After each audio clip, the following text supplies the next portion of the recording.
a decade of mismanagement, a decade of neglect, a decade of underinvestment. And once again, the chickens are coming home to roost. The last podcast we did, we were positive. Things were looking good. We had some potential there, and things have come crashing down in a disastrous fashion over the past 10 days or so. It truly is, once again, just a horrible time to be an Angels fan. The things that we predicted happening are coming true. The Angels sit 12-20. And after I roll the intro, we're going to get right back into this. Fires the first. The Angels have no hit. The Seattle Mariners racing back to the track. Gone! Big fly for Mike Trout. There it is. Hit number 3,000 for Albert Pujols. Gone! Big fly, Ohtani shot. Waltrout leaps up, and he got it. Oh, my!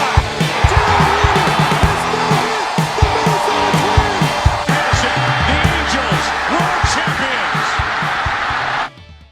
That's right. You're listening to Halfway Around the Halo, the LA Angels UK podcast.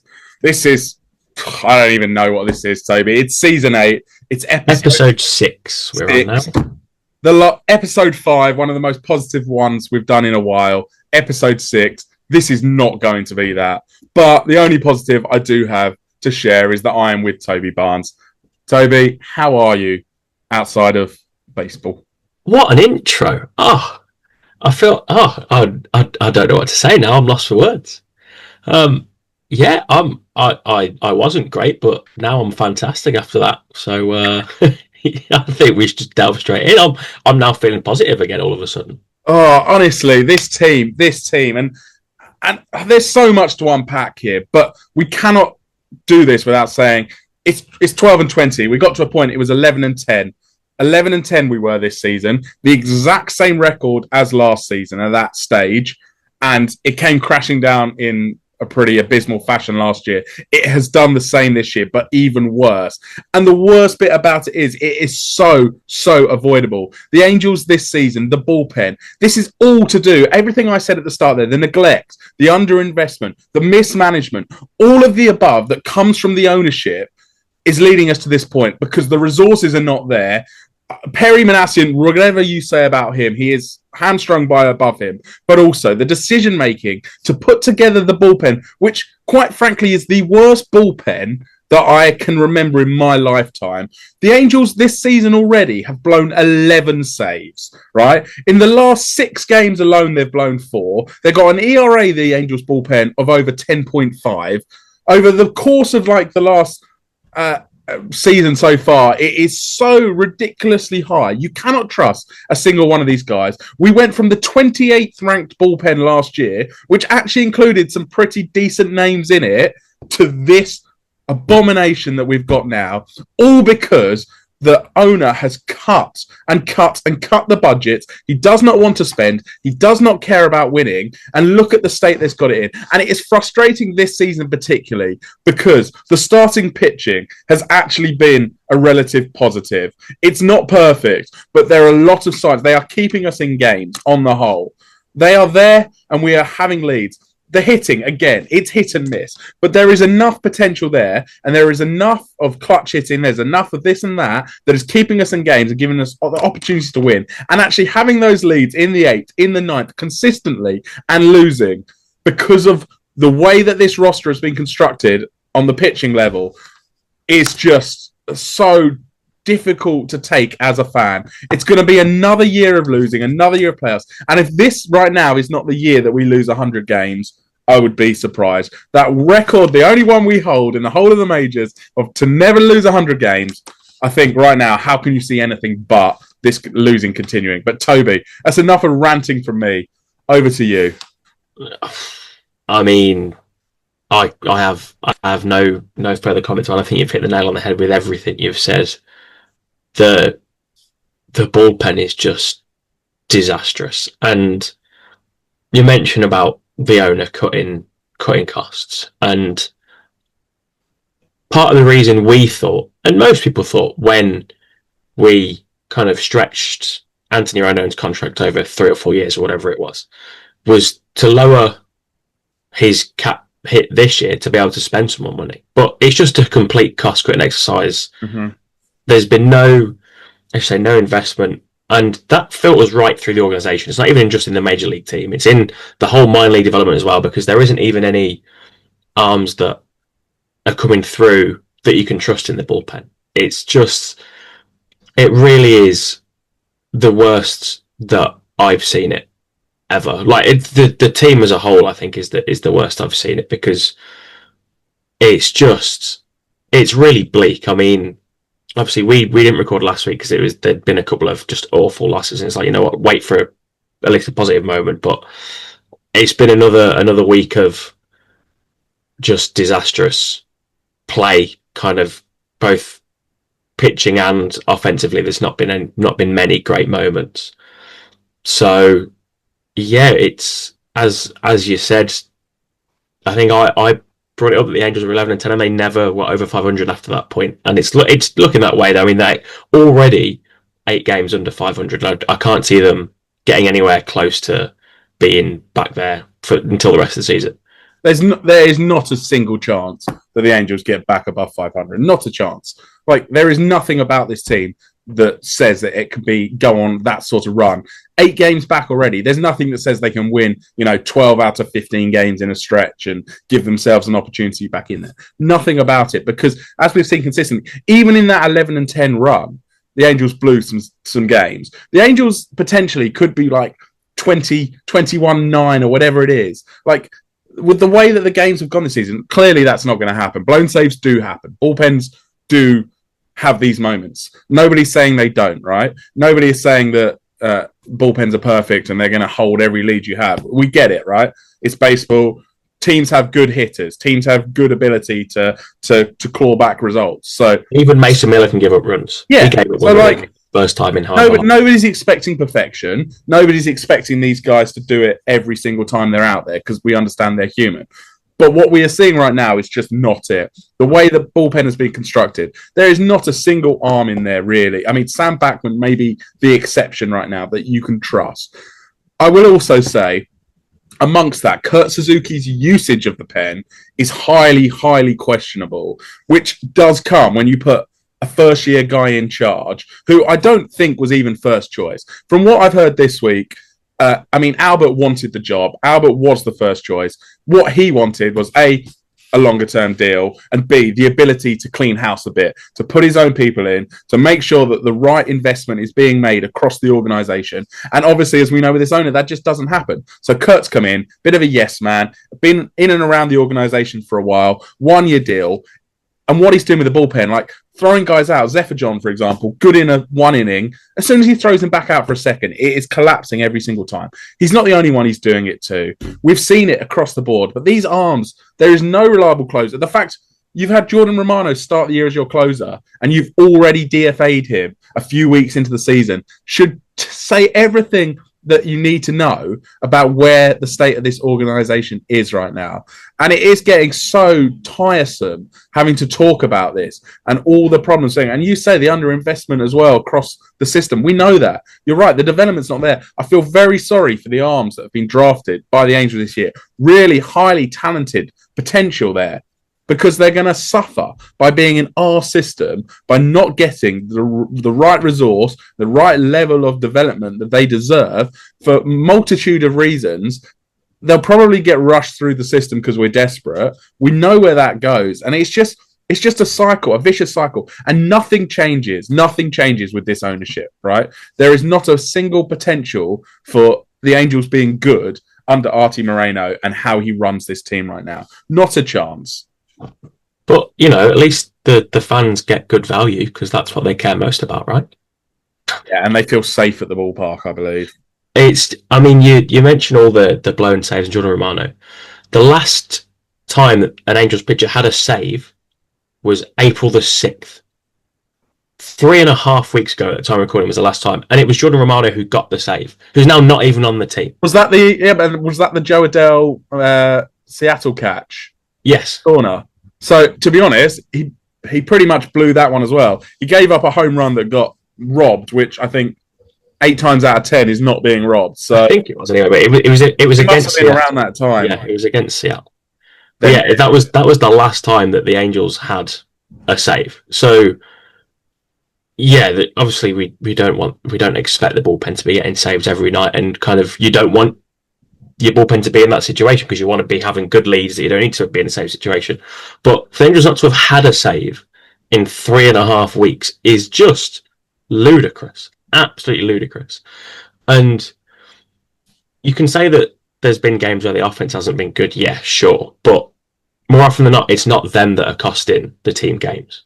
It's just, it really is a sorry state of affairs, and like we say, that goes kind of organisation wide, unfortunately. There was a brief spell where the offense was incredibly cold, wasn't it, on the homestand, the last homestand? But they are not the big problem here. There's enough talent there. There is enough getting on base. I mean, actually, there's still some positives there. Vaughn Grissom looks pretty good in his performances. I've been impressed by Peraza all year. I mean, Trouty, if we want to talk about a positive... Can we keep positive and just keep mentioning Trout? I've written down some very amazing Trout stats. Yeah, let's just... You know what? Ignore the bullpen for 1 minute. We'll come back to it because I'm still really angry. But, like, thank God for Mike Trout. I just feel so sorry for him. But what have you got for me? Give me some... I think this is the first year where I've really kind of felt that the whole... Obviously, every year the team gets let down, or Trout gets let down by the team. But this is the first year I've really seen that Trout is basically the only player putting the team on his back, and he just can't get them through like at all.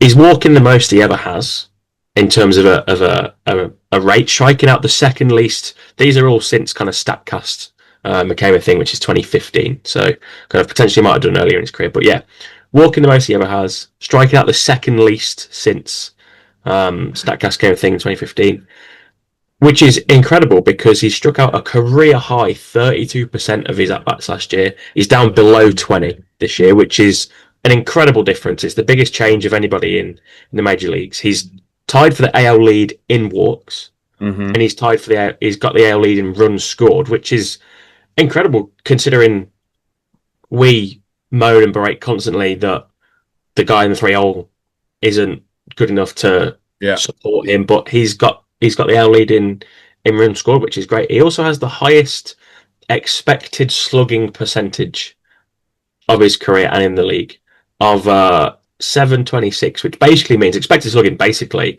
is how many bases you would get if there was no defense there. So it's basically Trout's hitting the ball high and far, but he's getting unlucky in those situations. And his expected slugging of 726 basically means that he'll average 3 bases per plate appearance. That's kind of the expected slugging, which is an absolutely insane figure. Yeah. And he's also got 19 games in a row getting on base at least once. He's pretty much averaging 2 times on base per game with a walk and a hit a game, pretty much, which is incredible stats. It is. I mean, he's third, isn't he, in home runs in the American League? His OPS is back above 1,000. Just. I mean, I think it might even be 1,000. It is 1,000. Yeah, it is 1,000. I know RBIs again. He's driven guys in, fourth in the American League. He's really putting it all together as a season. The batting average is not there. We don't actually expect it. We talked about this last time. You don't necessarily need it to be. I mean, I think he's around 240 odd, isn't he, at the moment? 248, I believe it is. I think if he can get to 250, 260, but with everything you're just saying, with the walks, the power, I'm so happy. Well, he's walked more than he's struck out, and he's actually got more walks than hits. He's got 27 hits and 32 walks. He's phenomenal. Even when he's not at his peak, he is still phenomenal, and he's the only reason to really watch the Angels right now. Coming back to one of the questions, speaking of other people in the lineup, and you posed this last time, and there is no obvious person to replace them, but Zach Neto in the leadoff spot has not been ideal. He's K'd a lot, 47 Ks, I think. Leads the American League in strikeouts with 47. He's one behind the league as a whole, MLB. That's not what you need. And actually, I segued onto this from what you were saying previously, because is there now an argument to say Mike Trout should be leading off again for the Angels? And then you put someone in the 2-hole behind him whoever that could be, whoever the hot bat is right now, bit of pay, maybe even like Grissom or Peraza if they're playing. Somebody behind Trout there, and then you have Neto at 3. So he actually has the opportunity to utilize some of the power he has. We know he has to drive guys in, but he's not worried about the leading off and needs to be on base and changing his approach a bit. I just think Neto needs a day off or two because he just needs to kind of reset. I think because it's not just the offense that started to struggle defensively. He's obviously made the error a few days ago, and he's not looked as sharp defensively. There was chance yesterday when all the bases were loaded. He was a little bit slow to try and get to home plate, I thought, and I feel like the broadcast picked that up as well. That if he kind of transferred it to home quick, he maybe would have got a double play. But I think he just needs a day off just to be able to kind of reset and change approach. Like I said, I don't think there's another option. He is still walking more than he ever has for Zach Neto, so kind of he is still getting on base a decent amount, but those strikeouts are creeping up a bit more. And I think he's just in his head a little bit at the minute, just needs a day off just to kind of reset. But I agree with you, I don't think there is another option in the lineup currently that you could go, yeah, they can do it, because the only other option is Mike Trout. And I don't know if I want Mike Trout leading off. I'm not sure. I feel like it would be one to try and have to see, but I'm not fully convinced about having him lead off, in my opinion. He's done it before, and he's done it successfully. And actually, you want to get your best bat, the most at bats. Lead off is that. I mean, over the course of the season, if you're leading off all year, you're going to have more at bats than anyone else. So there's certainly arguments for it. Again, I agree with you. As a slugger, as a power hitter, as somebody that we know is going to hit the ball over the fence more than pretty much anyone else in this lineup, you don't necessarily want those to be solo shots. You'd love those to be 2-run shots, 3-run shots. So I get it. It's not ideal. But at the same time, you do need to have somebody at the top that can, set the table a bit. And Neto is doing that at times with the walks, but the Ks are just not ideal. And actually, I don't think it's his natural game either. I don't think you're getting the best out of him. And I think that's the point. A, you're not getting the best for the team, but B, you're not getting the best out of your second best hitter. And really, in a team that struggles for top end talent, why are you not trying to maximize one of your few premium players and give him the best opportunity to be the best version of himself? And it's really challenging. And I really don't envy Kurt and the decision makers on putting these lineups together, because quite frankly, they're not dealing with an ideal situation and they are struggling to piece things together. But that is certainly an argument to be made. The other guy we spoke of as well, the third, is Nolan Schanuel. And actually, since we last spoke about him, he has become a bit more Nolan. He's had probably the best stretch, other than Trout, of Angels hitter over this period. But he is who he is, right?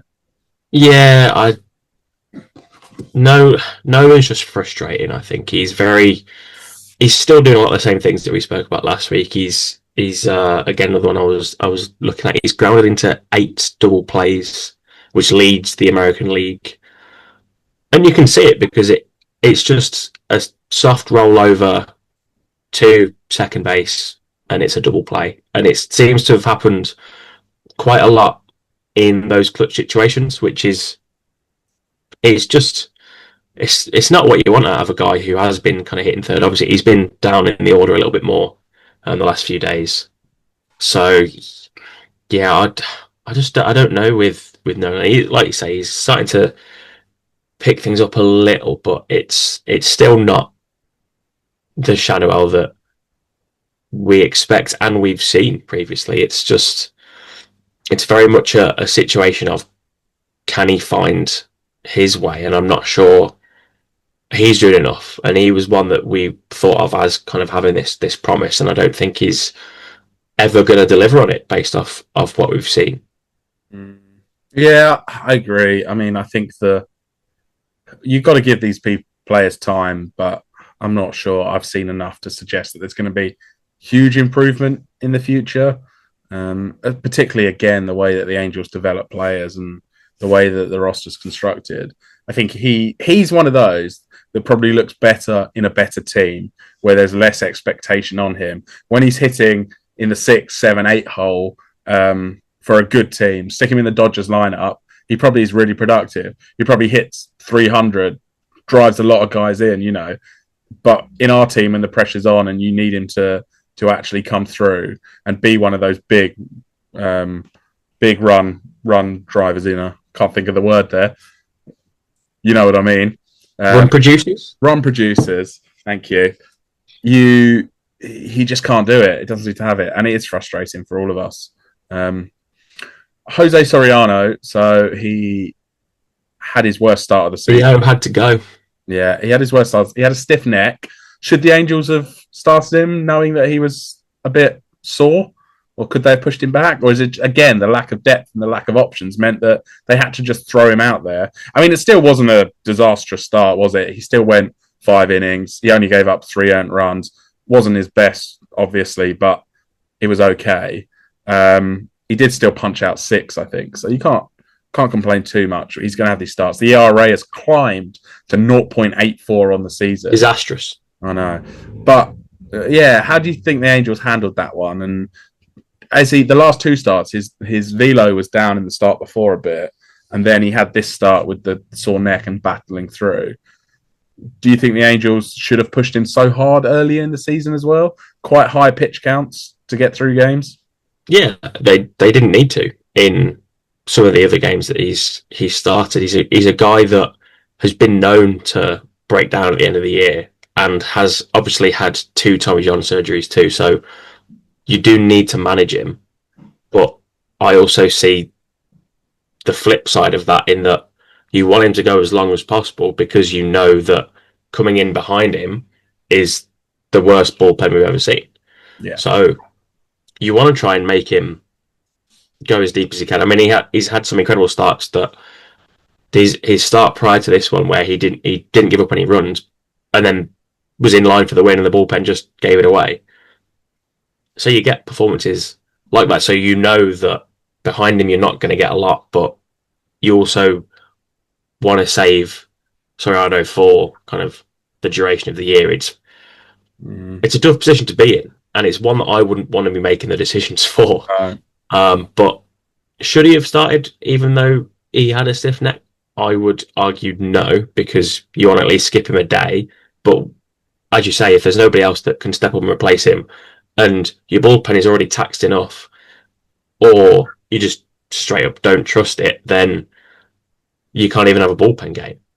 So it's an awkward situation. I think if he's said to the training staff and kind of the team that he's good to go and he might be a little bit stiff, then sure, then he's good to go. But yeah, I would have rather played the cautious approach yesterday, but if there was no better alternative, then we have to just say, well, I mean, we've seen there is no better alternative.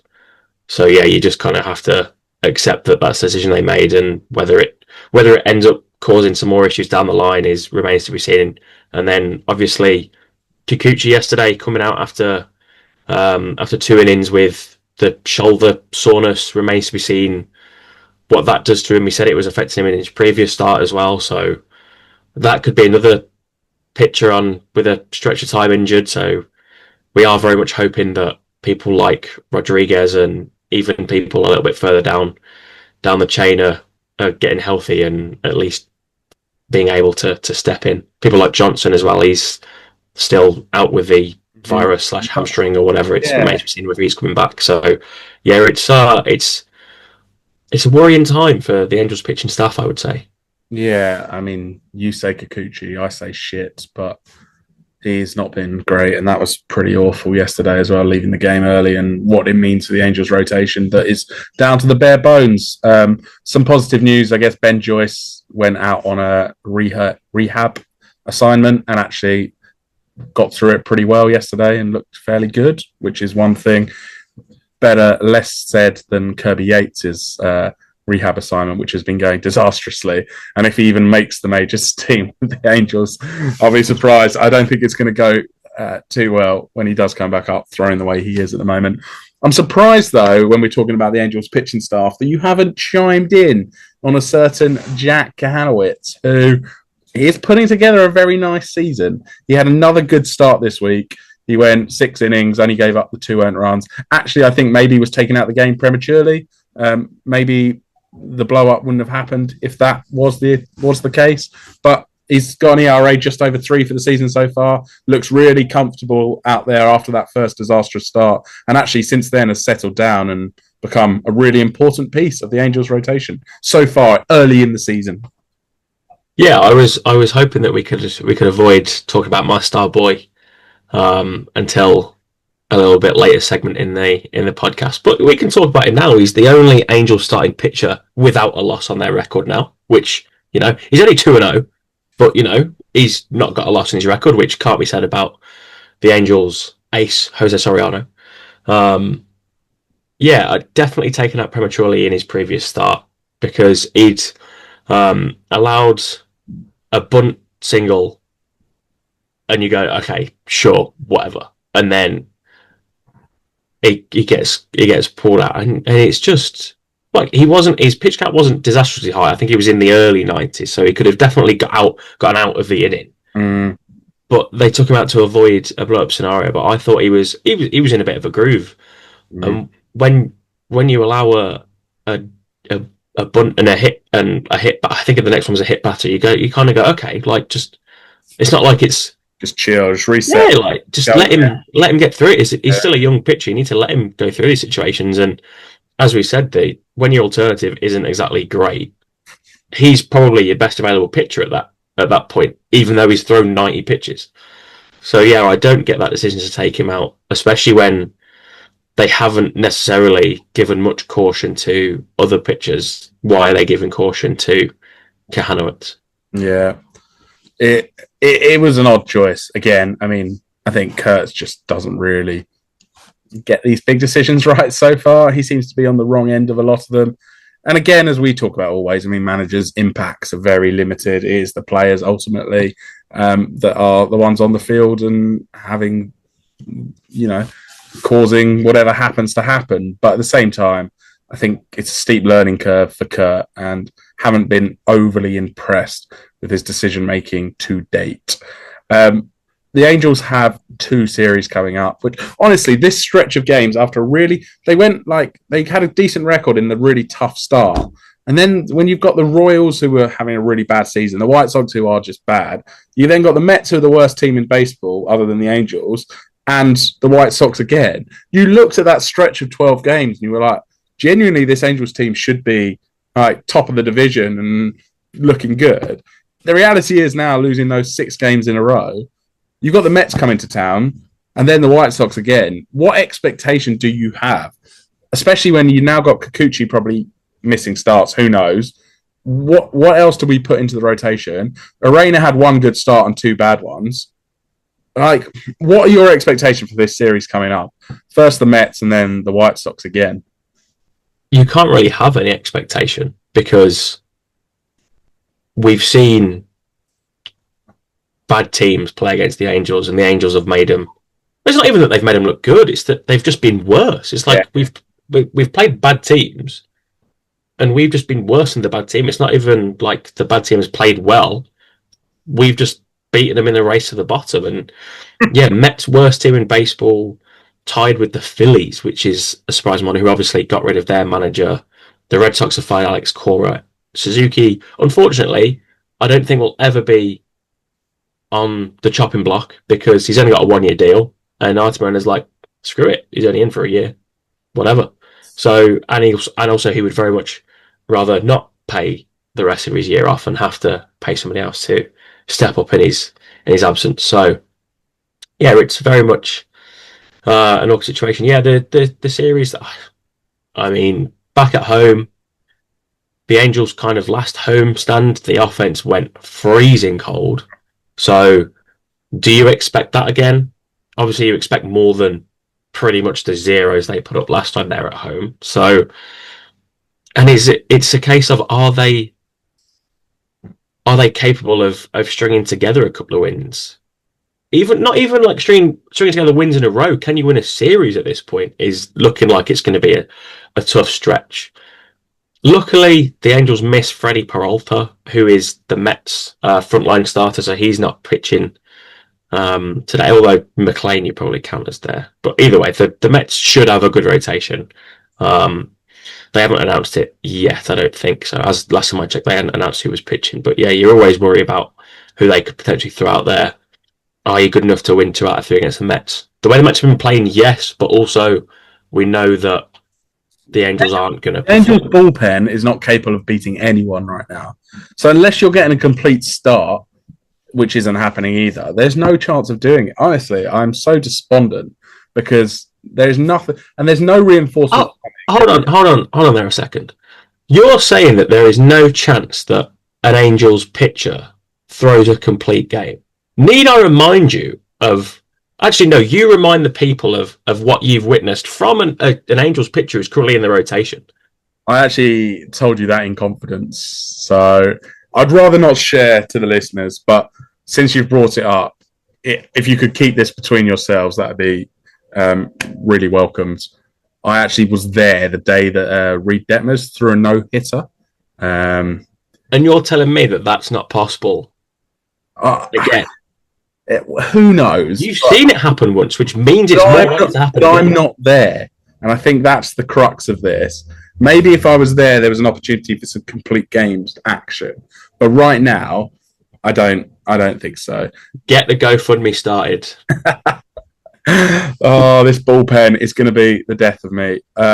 Anyway, quickly then, Mets. How many wins? How many losses? I mean, I genuinely.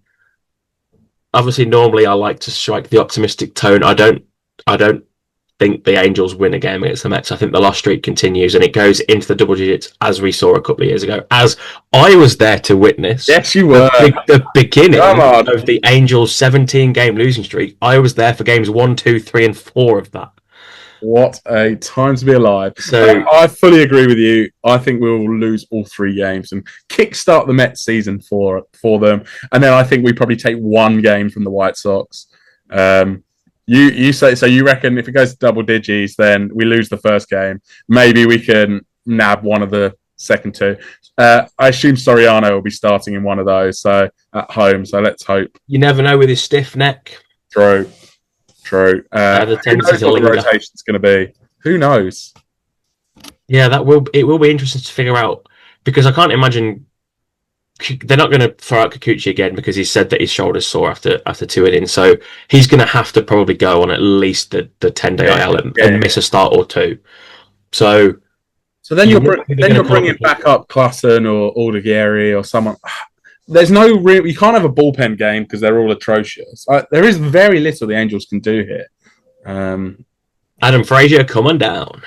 Yeah, I mean, is there anyone off the free agent scrap heap? But none of those are going to be ready. Jordan Romano? Nobody that's not signed yet is going to be ready to go anyway because they won't be ramped up. So we're in real trouble. Another move that I did see is obviously Joey Lucchesi, who got DFA'd last episode. Then it's gone again. Went back to Salt Lake, and then he got called up and pitched it in, and been DFA'd again. Well, he did give up the game, didn't he? In extras, was it? It was him. Yeah. So he's gone again. So the deck chairs are shuffling some more. And bloody-tastic. Halo or hell no? Do you have any? Let's go. Of course we do. It wouldn't be an episode without it. Let's go. We've kind of touched on most of the points already, but we may as well throw them together in a nice, concise Halo or hell no. Exactly. 1 word. That's it. That's all you get. Or 2 if I said no. Yeah, or 2. Zach Neto doesn't hit leadoff at some point soon. Halo. Vaughn Grissom becomes your everyday first baseman. Hell no. They're not giving up on Shanuel just yet. I'm at the point where I've given up on him now. I like what I've seen from Grissom, and I generally think that he's more valuable in all aspects than Nolan Shanuel is. The Angels don't, but yeah. Now, Jack Kahanowitz is the Angels' number 2 pitcher. I mean, it's hard to argue right now. Halo, yeah. Toby has won the bet against Nick. Hell no. I mean, the bet is void at this point. Yeah, because we're not even going to have 5 starters when the way it's going. When's Grayson coming back? The Angels win at least one game during the next homestand. I'll be optimistic and say, yeah, Halo, they win one. And then looking big picture, the Angels will finally lose 100 games. Halo, as I said at the start, the way this week's go, I mean, bullpens are really hard. I said, didn't I, in the last episode, that the bullpen is the bit that needed reinforcements. That was looking at a positive. You wanted to go and trade for some arms. I was telling you to pump the brakes. Take them all out. I was telling you to pump the brakes. Get a new bullpen. That's what you need. So I'm not wrong. I knew we needed them. Yeah, we may well lose 100 this year. It is bad. It is really bad. Yeah, although reinforcements means, I guess, would be adding to what you've got. They just need replacing. They don't need reinforcements. Oh, this is true. Swapping out. Yeah. Great. And that's all 5. Well, that was fun. Very cathartic. I can see the relief on your face after your run. Yeah, I've been in Spain for a wedding over the weekend as well. So I was away for 4 days and I was awake at weird times watching Angels baseball near Marbella, and it was unpleasant. I think the rain delay game, I happened to be awake once we blew the game and watched extras and just horrible stuff. So yeah, homestand, not going to be fun. 2 bad teams coming into town to play an even worse team. But what can you do? I'm Nick Wright at LA Angels UK. That's Toby Barnes. This was halfway around the Halo, and we will see you very soon. Hopefully, if the streak goes, for a positive episode. Who knows?